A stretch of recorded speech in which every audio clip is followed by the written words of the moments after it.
हमारे पास दुनिया की सबसे बड़ी लोकतांत्रिक संस्था के रूप में भारत की संसद है। उसके प्रति श्रद्धा और सम्मान का भाव हर भारतवासी का दायित्व बनता है। दूसरा, भारत जिसके बारे में आदरणीय प्रधानमंत्री जी बार बार कहते हैं कि भारत दुनिया की लोकतंत्र की जननी भी है।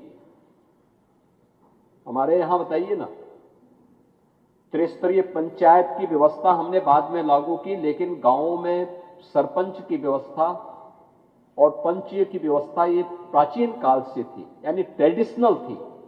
हम लोगों ने उसको अपने जीवन का हिस्सा बनाया था।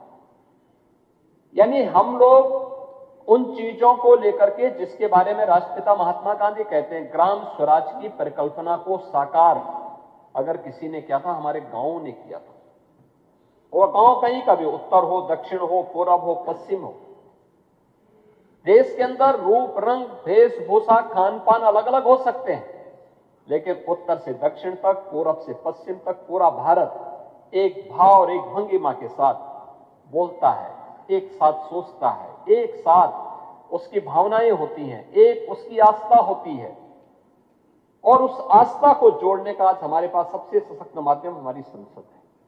हमें उस संसद के प्रति उस भाव को देखते हुए उसको आदर्श के रूप में अगर हम आगे बढ़ाएंगे तो मुझे लगता है कि हमारी विधायिका और मजबूत और सशक्त होगी। मैं धन्यवाद देना चाहूंगा कि इस दौरान चर्चा परिचर्चा होने के साथ ही